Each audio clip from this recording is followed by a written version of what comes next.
Igeret HaKodesh Siman Yudbet, sur la page Kuf Yud Zayin Amud Aleph. Vaya Maaseh Tzedaka Shalom Va'avodat Tzedaka Ashket Va'betach Adolam.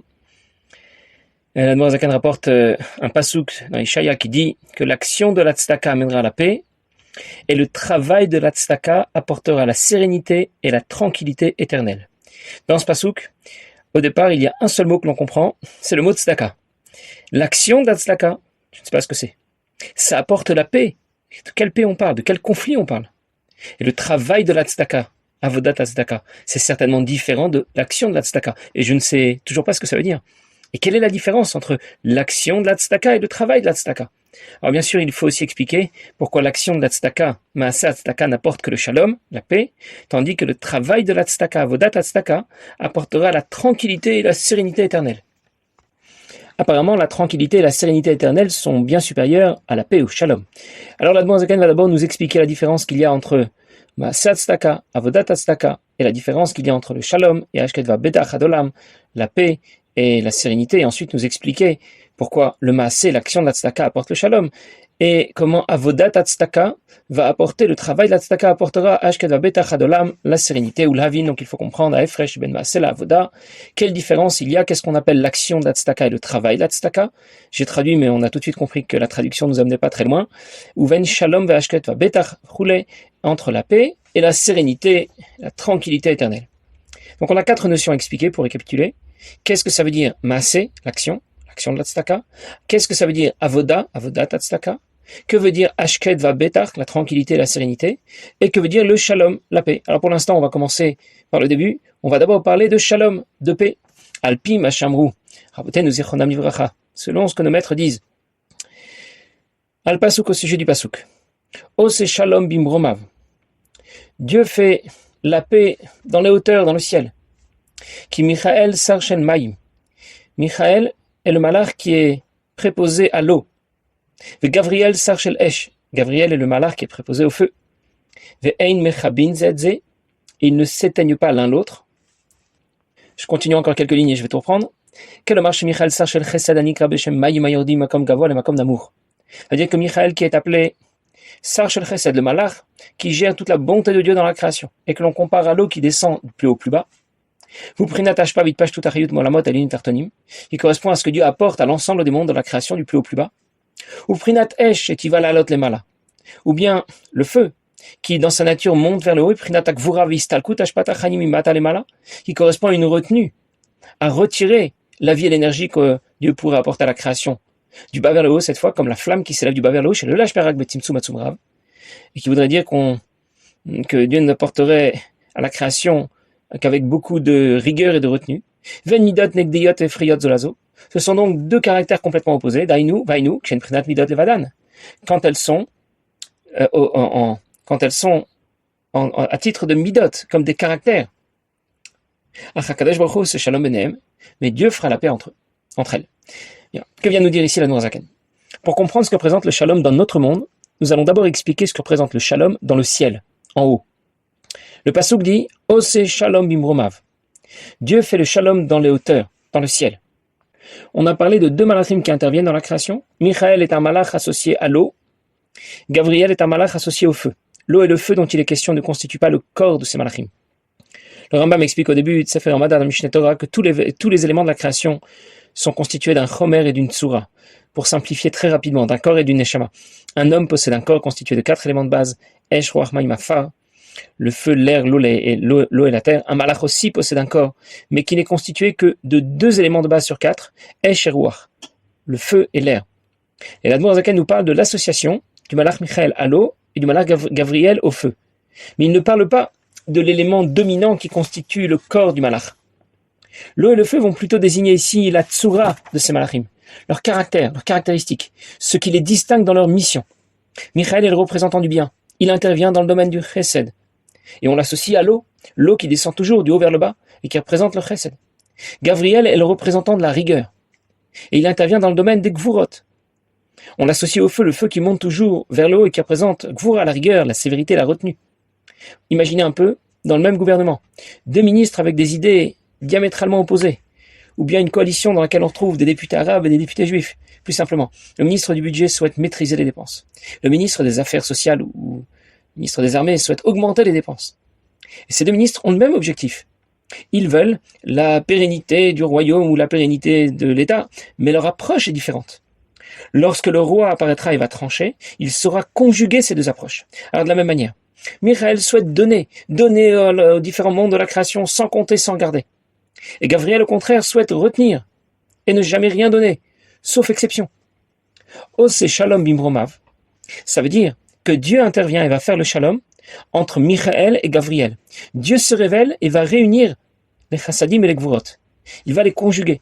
Cette association se retrouve dans ce que nous allons appeler Midat HaRachamim, la miséricorde. C'est l'association de Chesed et Gvura, la combinaison de Chesed et Gvura. Chesed, c'est donner sans aucune retenue, sans limite. Gvura, c'est ne pas donner, ou alors donner avec de terribles restrictions, de façon extrêmement limitée, parce qu'il ne le mérite pas. Midat HaRachamim, c'est de dire, même s'il ne le mérite pas, on va tout de même lui en donner. Alors les deux Midat, Chesed et Gvura, s'opposent bien sûr. Mais Akadosh Baruch Hu les réunit et va associer les chassadim et les gvurot. Le résultat s'appelle Midat HaRachamim. Rachamim permet d'accorder les chassadim et les gvurot comme le roi qui a permis d'accorder ces deux ministres qui avaient tous les deux des approches différentes. Rachamim fait bien partie du schéma des Sphirot, du schéma des Midot, mais elle représente aussi Akadosh Baruch Hu lui-même, Ein Sof, parce que Midat HaRachamim représente ce qui va accorder Chesed et Gvura et qui donc les dépasse. Le shalom que l'on obtient, le shalom en général, ça ne veut pas dire écraser le premier pour faire réussir le deuxième. Comme dans un couple, le shalom bayit, la paix au foyer. Ça ne veut pas dire qu'il y en a un qui gagne et le deuxième qui s'écrase. Le shalom, c'est quand on s'arrange, quand on s'accorde, parce qu'on veut atteindre le même objectif. Les chassadim et les gvurot vont donc s'associer pour fonctionner ensemble, pour atteindre le même objectif, un objectif supérieur, pérenniser la création, lui apporter ce dont elle a besoin. Et chacun va mettre de l'eau dans son vin, c'est le cas de le dire. On n'a pas expurgé le vin. On n'a pas retiré l'eau. On a mélangé les deux pour obtenir la bonne préparation. Et c'est ce qu'on appelle le shalom. Et ce n'est possible que lorsqu'Akadosh Baruch Hu, qui est supérieur aux deux midot, Chesed et Gvura, intervient pour les accorder. Comme dans un couple où le shalom n'est possible que lorsqu'un objectif supérieur va accorder les deux. L'amour de Dieu, l'engagement à respecter Torah et Mitzvot, l'idée de fonder une famille, de respecter les conseils, les directives du Rabbi. Ah, Akadosh Baruch Hu, c'est shalom benehem. Donc Akadosh Baruch Hu va permettre de faire la paix entre les deux. Lorsque va se révéler en pleine puissance la lumière de Dieu qui est infinie, à Shakishmo Kenu, qui porte bien son nom, elle est infinie. Et donc elle est capable de tout supporter chez nous. Elle n'est pas limitée comme les midot du monde de Hatzilut, qui sont cadrés, Chesed et Gvura sont cadrés dans leurs limites. Ein Sof est au-delà, n'est pas cadré, et sans limite. Au-delà même des Sphirot qui précèdent Chesed et Gvura, Chochma, Bina et Dat, qui sont à l'origine des midot. Et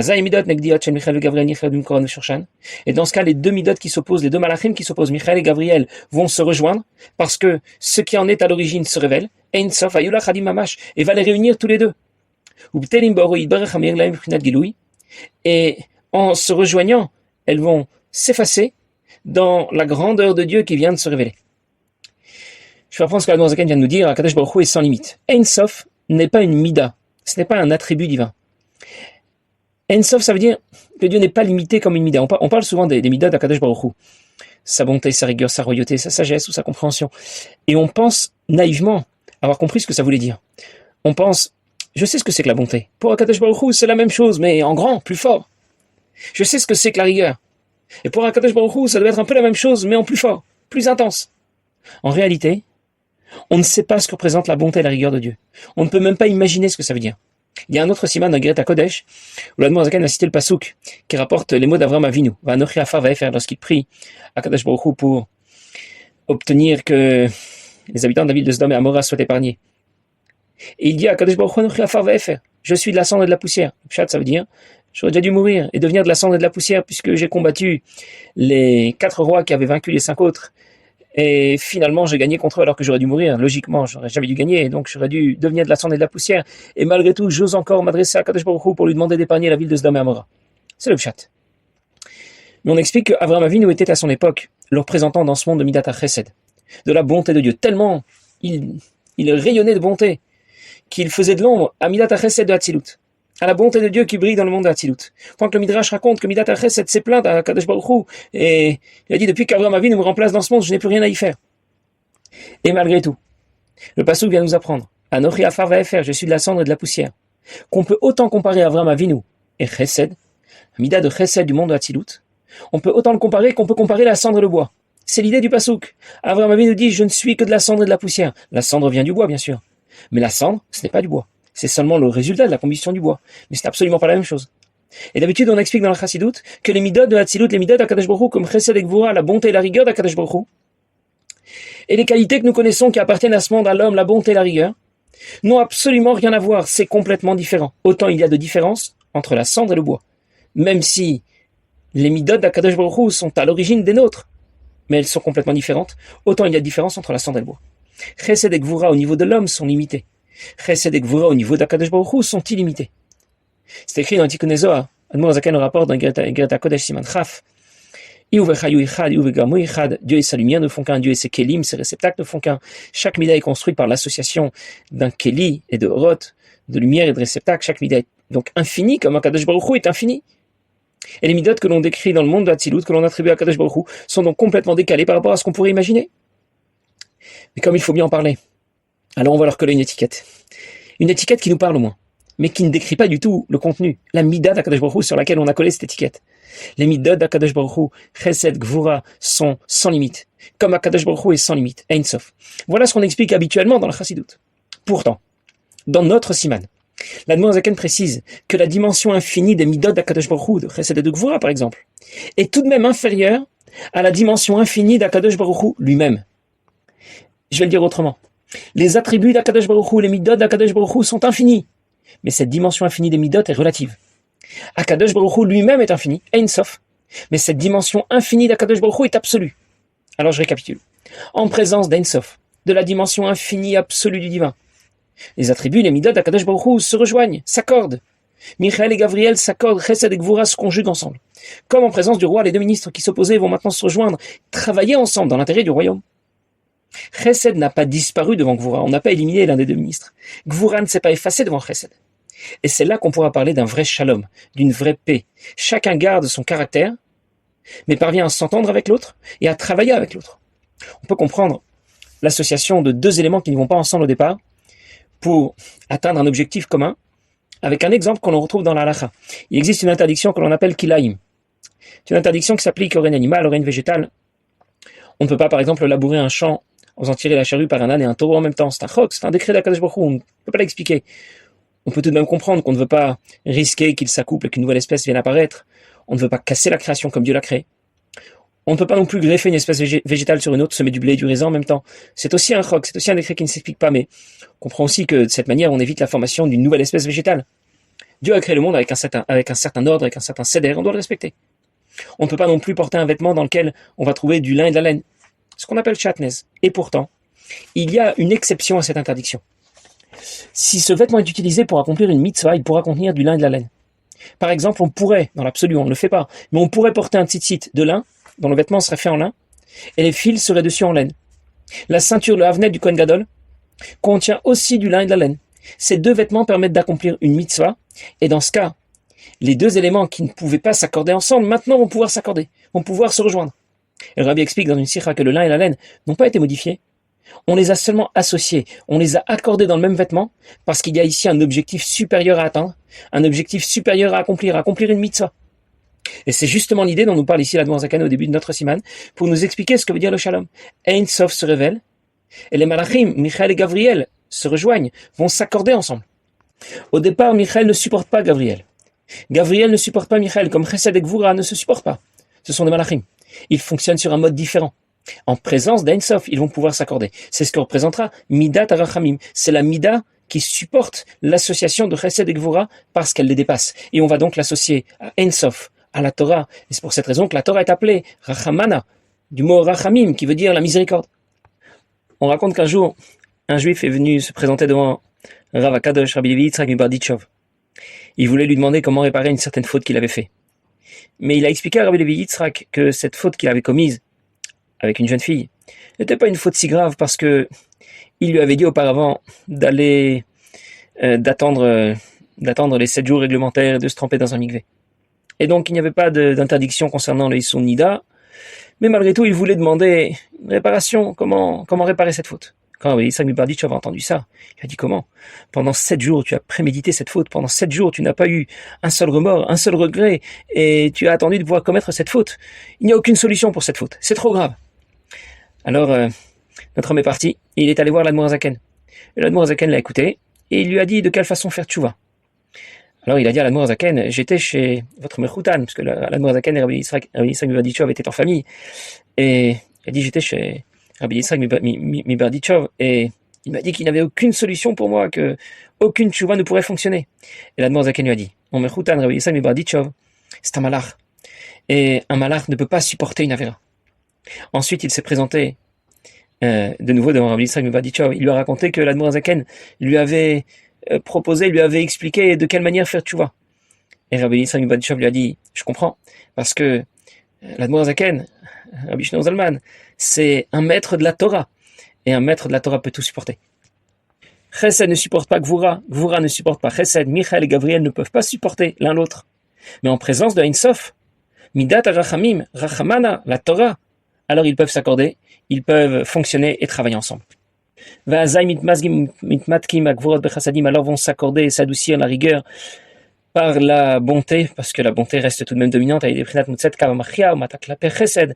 grâce à la ligne intermédiaire, celle des Rachamim, la miséricorde, qui tend toujours un peu vers la droite, vers les Chassadim Midat Rachamim que l'on associe, que l'on appelle la beauté.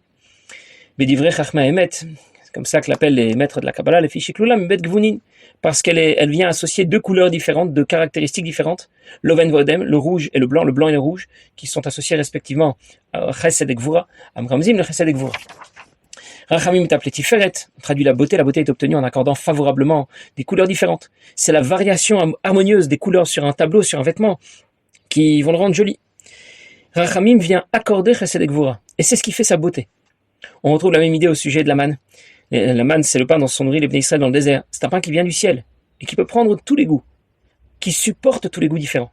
C'est un pain qui au départ n'a pas de goût particulier. C'est un pain spirituel qui est au-delà de tous les goûts. Et c'est pour cette raison qu'il peut réunir tous les goûts en même temps. Parce que c'est un pain supérieur à tous les goûts, un pain qui vient du ciel, et il peut donc accorder tous les goûts à la fois. Alors je vais récapituler ce que nous avons vu aujourd'hui. Nous voulons comprendre ce que veut dire l'action, le travail, la tzedaka. Quelle est la différence? Quelle différence il y a entre l'action et le travail, la tzedaka? Quelle différence il y a entre la paix et la sérénité? Pourquoi l'action de la tzedaka amène la paix et le travail de la tzedaka apporte la sérénité? Et l'Admor Zaken a déjà commencé à nous expliquer ce que représente le concept du shalom, la paix, les malas d'abord, en haut, pour que nous puissions ensuite comprendre ce qu'il représente les matas en bas, et répondre ensuite à toutes nos autres questions. Passez une bonne journée.